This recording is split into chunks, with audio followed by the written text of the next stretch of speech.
So let us answer another problem on single entry system. So problem 15-15. Complex company kept very limited records. Purchases of merchandise were paid for by check, but most other items of cost were paid out of cash receipts. Weekly, the amount of cash on hand was deposited in a bank account.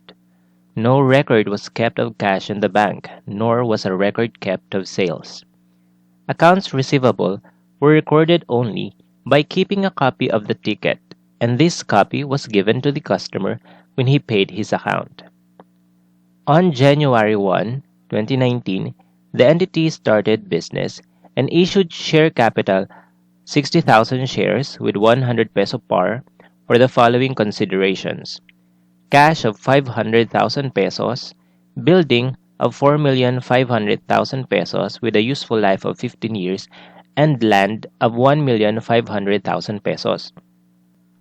First, let us prepare the journal entry. So the journal entry would be a debit to cash, debit to building, debit land, 500,000 pesos, 4,500,000 pesos, 1,500,000 pesos. Then credit share capital for 60,000 shares times par value of 100 pesos.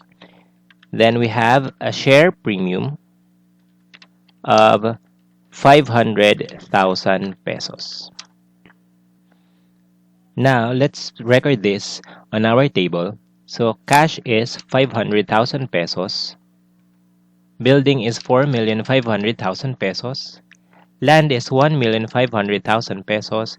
Then we credited share capital at 6 million pesos and a share premium of 500,000 pesos. So this is the first transaction that occurred on January 1 for the investment.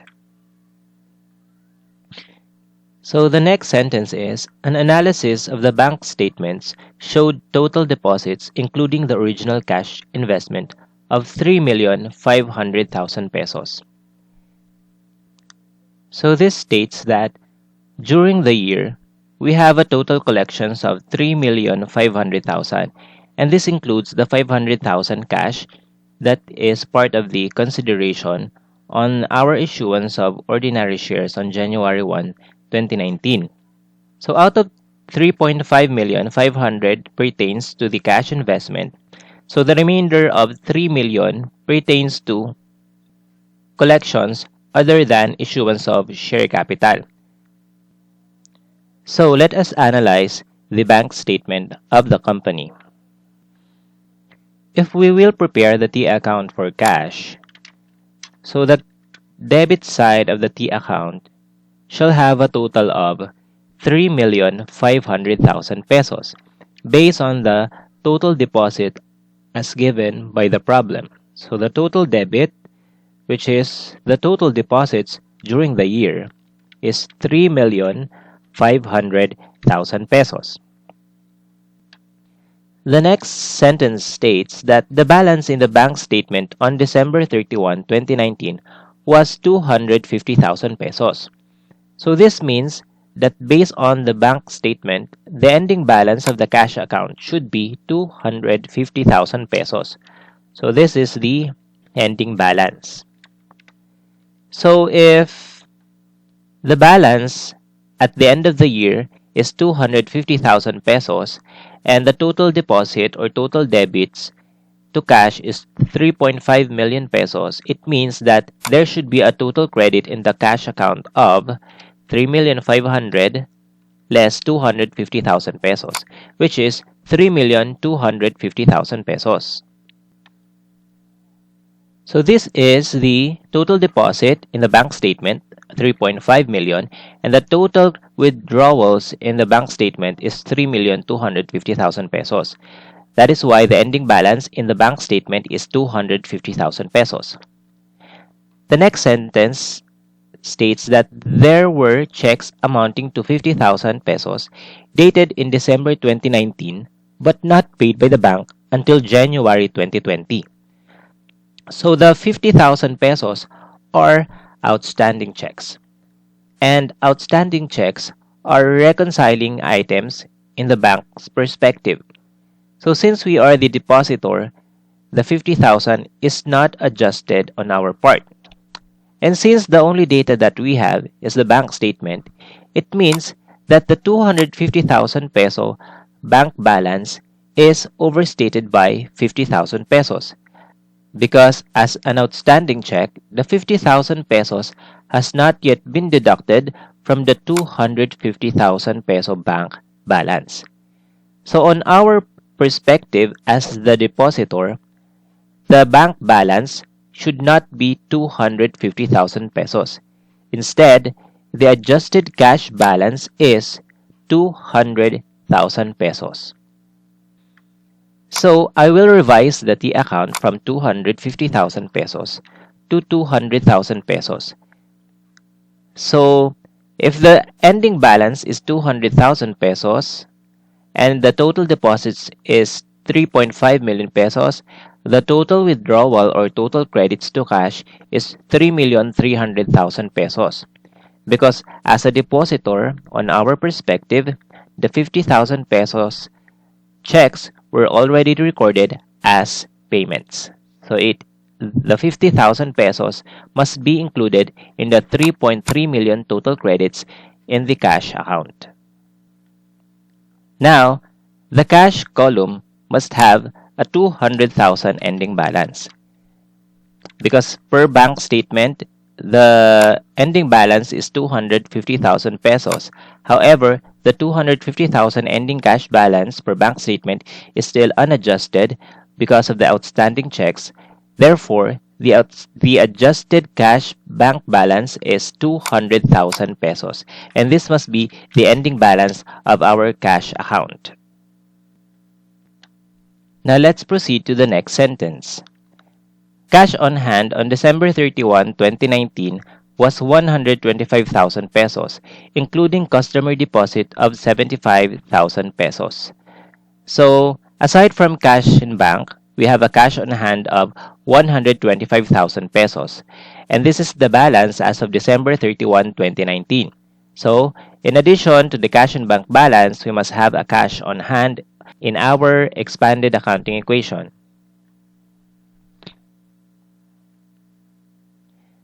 So cash on hand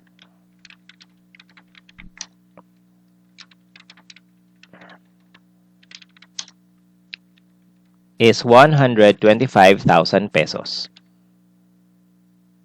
Moreover, the problem states that the 125,000 includes a 75,000 customer deposit. So what is the entry to record the 75,000 customer deposit? So our next entry would be debit cash 75,000 pesos and credit 75,000 pesos for customer deposit. Now, let's include this on our expanded accounting equation. So the customer deposit is 75,000 pesos and customer deposit of 75,000 pesos. During the year, the entity borrowed 500,000 pesos from the bank and repaid 125,000 pesos and 25,000 pesos interest. So let us prepare the journal entry for this. So the next entry would be debit cash of 500,000 pesos and credit bank loan, also at 500,000 pesos. So this is the collection of the proceeds from the bank loan. Next is the repayment of the 125,000 pesos principal and the 25,000 interest. So the debit would be bank loan for 125,000 pesos and interest expense at 25,000 pesos. Then the total credit would be 150,000 pesos, which is cash in bank.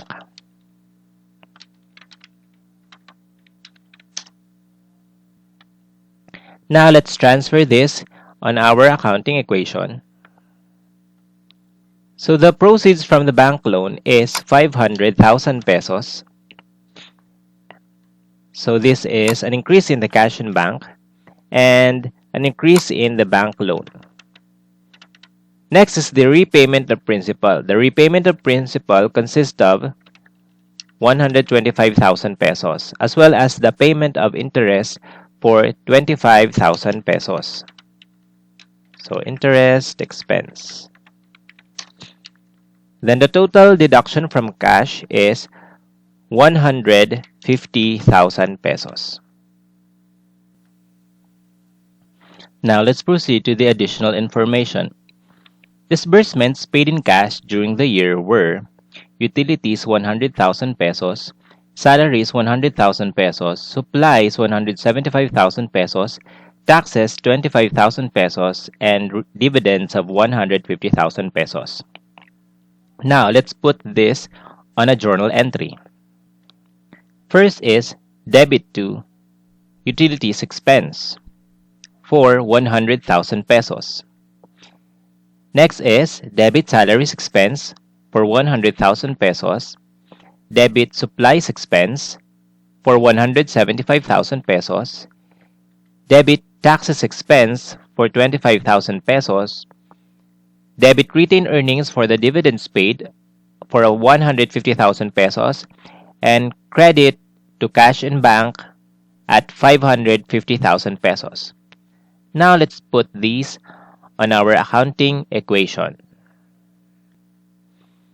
First is the payment of utilities for 100,000 pesos. Next is the payment of salaries expense. Next is the payment of supplies expense. The next is taxes expense. Then last is the payment of dividends for 150,000 pesos. An inventory of merchandise taken on December 31, 2019 showed 755,000 pesos of merchandise. So this is our ending inventory, and this must be the ending inventory in our accounting equation. So ending inventory is 755,000 pesos.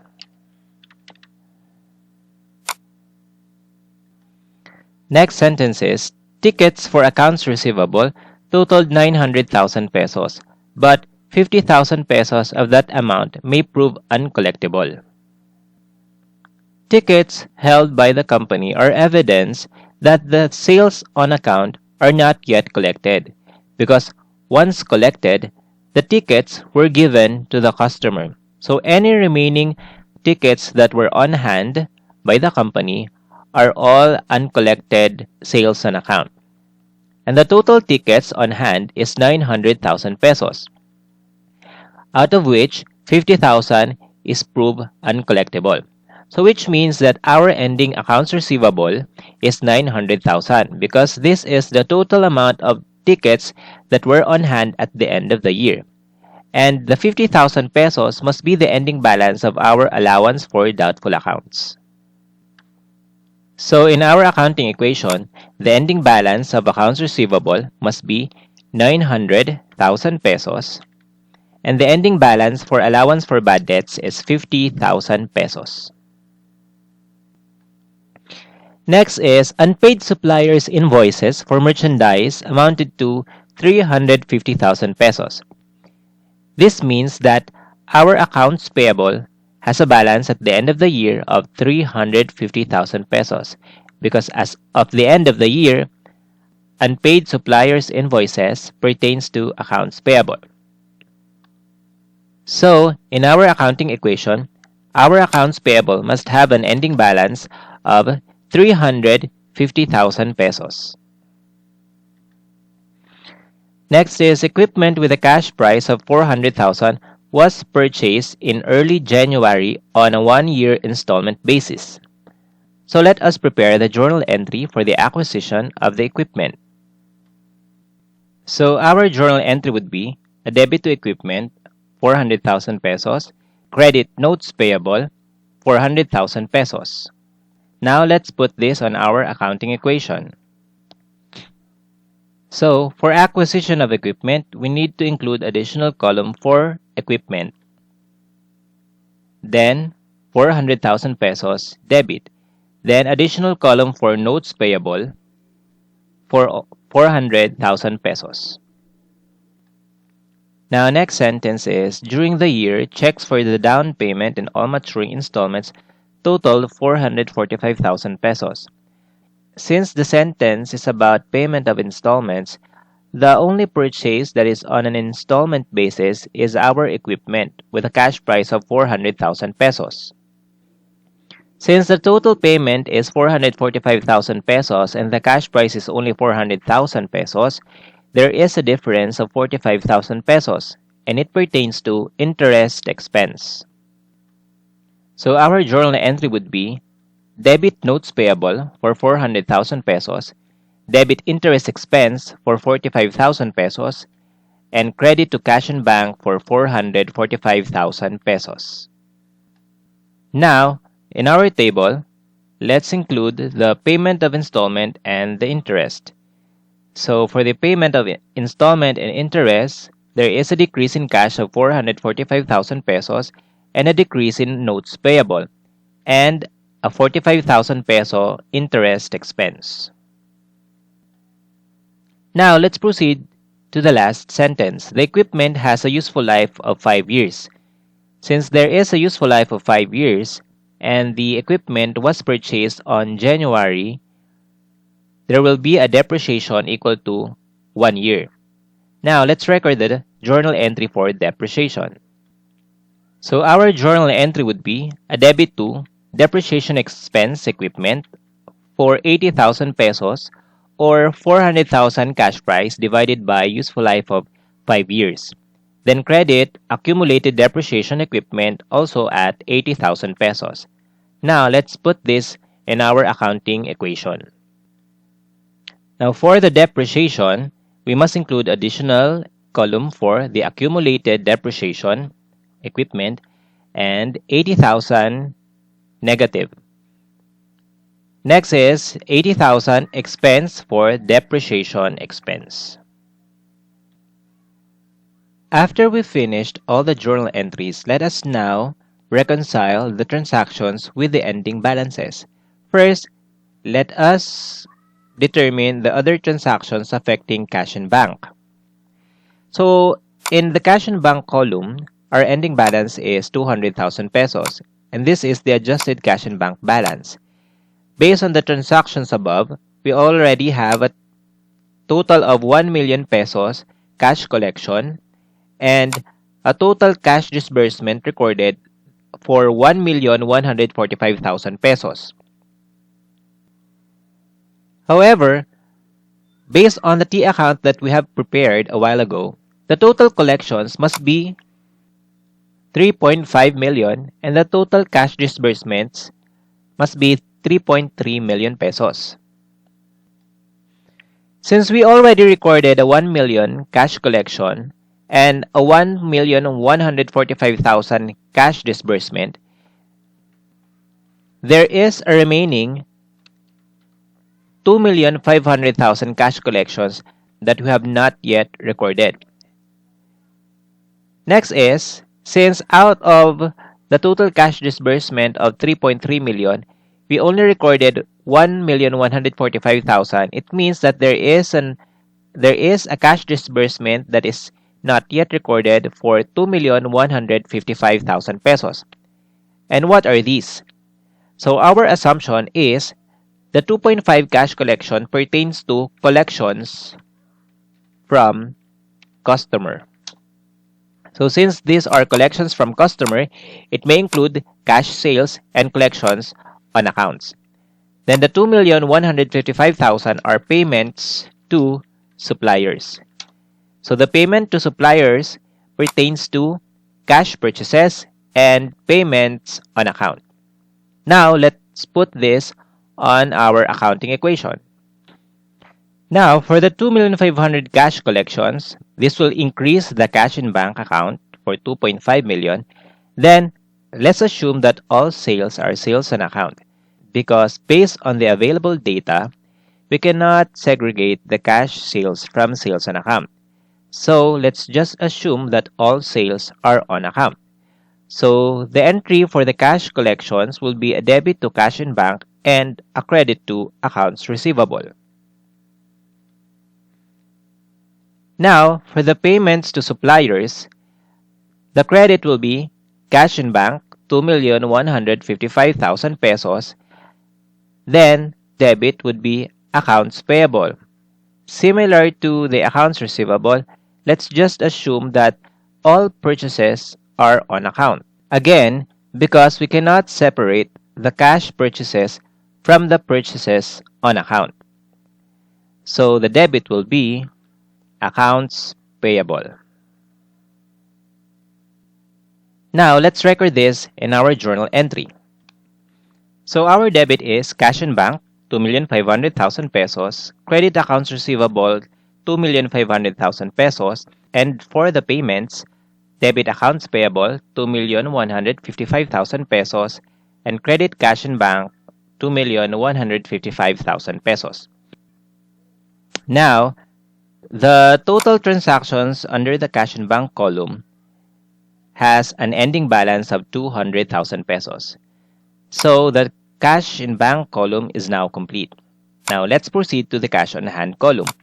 So the ending balance is 125,000. However, there is already a transaction of 75,000 cash collection which pertains to customer deposit. So in order for us to have an ending balance of 125,000 pesos, it means that there should be an additional 50,000 debit to cash on hand. So what is the possible credited account? So the credited account is sales. So our entry would be debit cash on hand for 50,000 pesos and credit sales also at 50,000 pesos. The sales account is the account to be credited because the most common cash collection transaction is sales. Now, let's proceed to accounts receivable. The account receivable balance should have an ending balance of 900,000 pesos.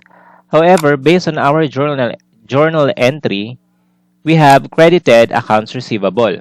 So this means, in order for us to have an ending balance of 900,000, there should be a 3.4 million amount debited.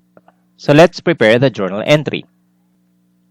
So our journal entry would be a debit to accounts receivable, 3.4 million pesos in order for us to have an ending balance of 900,000 pesos. And since the accounts receivable is debited, the usual account credited is sales, also at 3.4 million pesos.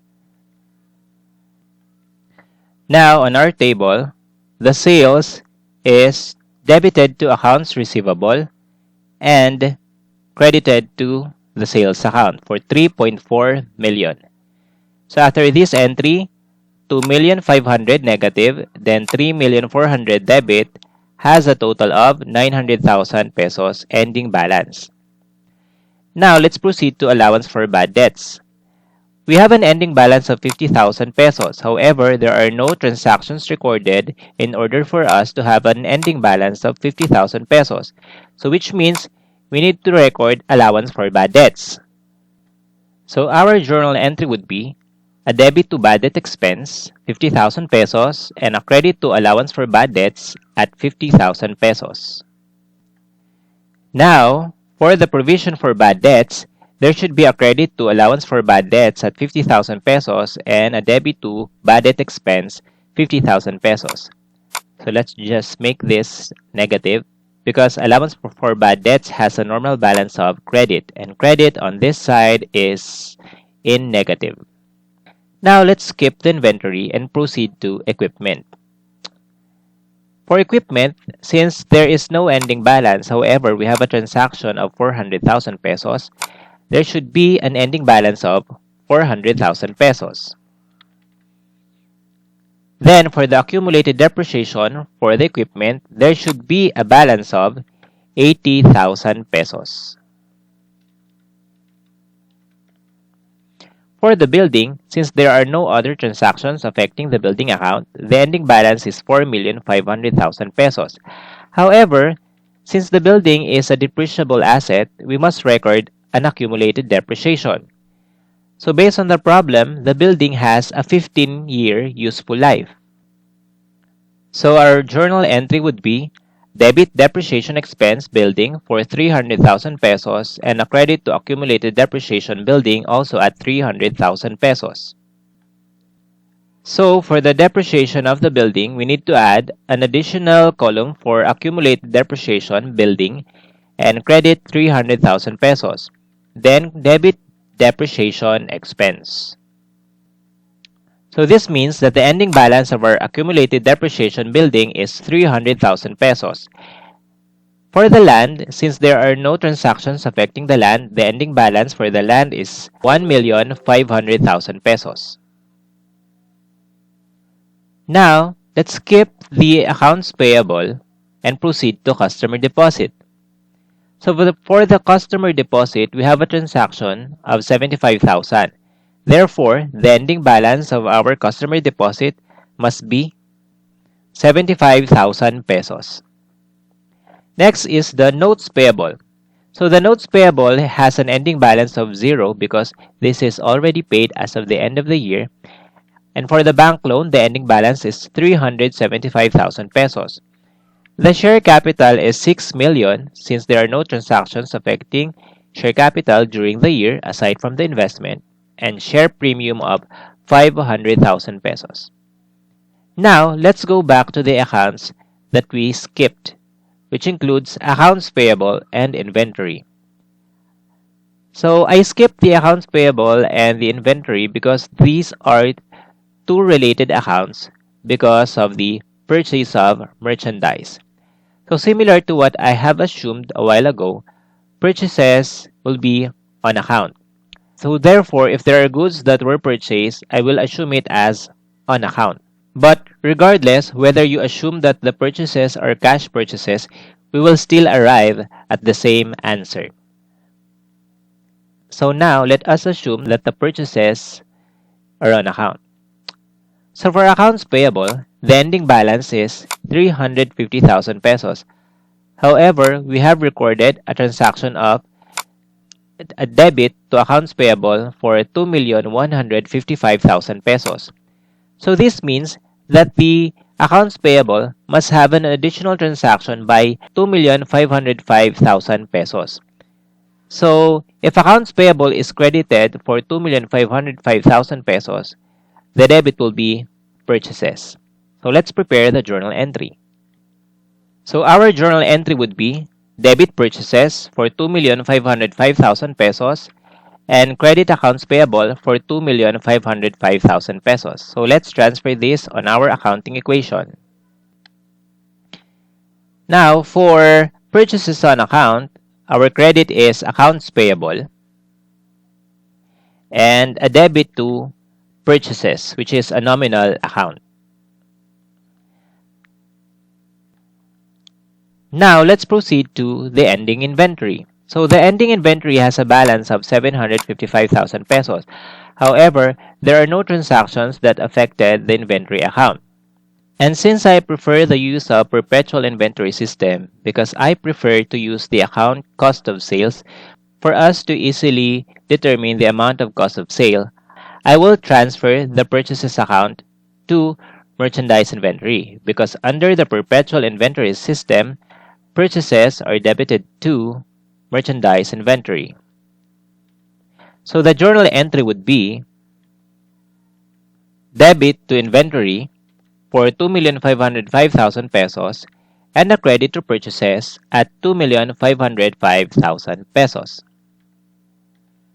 So let's put the entry in our accounting equation.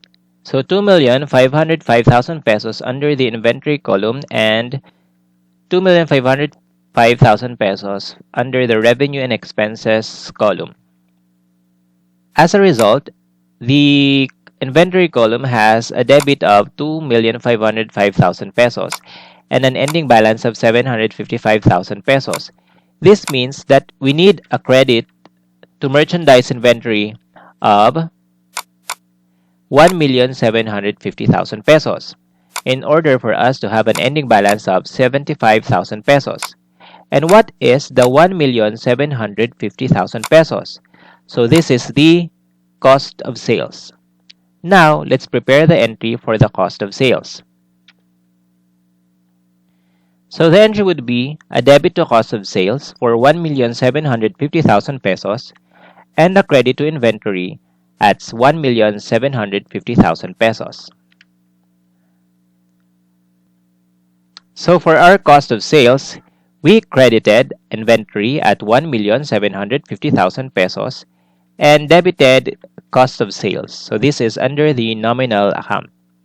So after the two additional transactions, so the ending balance of the inventory is now at 755,000 pesos and the accounts payable is 350,000 pesos. So now, all the ending balances of the assets were already computed as well as the liability accounts and the equity accounts except for the retained earnings. So for the retained earnings, we must close the net income or net loss during the year. So how much is the net income? So the net income is the total of the debits and credits under the revenue and expenses column. So the total net income is or net loss is 750,000 pesos. Since this is a credit balance, so this is net income. So we will close this to the retained earnings account. So this will be our closing entry. So the ending balance of our retained earnings is 600,000 pesos. Now let's check whether the total assets and total liabilities and equity will balance. For the total assets is 7,950,000, while for liabilities and equity, so I forgot to put our entry affecting the cash on hand. So the cash on hand, we debited the cash on hand for 50,000 pesos. So this is the sales. Then we credited also the account sales. So for 50,000 pesos. So now the total assets is 7,950,000 and the total liabilities and equity is 7,950,000 pesos. Again, the entry that we missed to encode in our accounting equation is the 50,000 debited at cash on hand and credited sales at 50,000 pesos. So let's prepare the income statement. So in our income statement, our net income will be 800,000 pesos. Based on our correction, the net income is now at 800,000 pesos. In our income statement, the first line item is the sales. So the sales has a total of 3,450,000 pesos, which is a total of 3,400,000 pesos and 50,000 pesos. Next is the cost of sales. The cost of sales is at 1,750,000 pesos. So we have a gross profit of 1,700,000 pesos. Now, let's deduct all the expenses. First is the interest expense. The interest expense is 25,000 pesos plus the 45,000 pesos. Next is utilities expense, which is at 100,000 pesos. Next is salaries expense, supplies expense, and taxes expense. Now is the depreciation expense. For the depreciation expense, let us just get the total of the depreciation expense for the building and the equipment, which has a total of 380,000 pesos. Then last is the bad debt expense. The bad debt expense has a total of 50,000 pesos. So after we list all the expenses, we have now a net income of 800,000 pesos. So our company name is Complex Company. Income statement. Then for the year ended December 31, 2019. So that is our income statement for problem 15-15.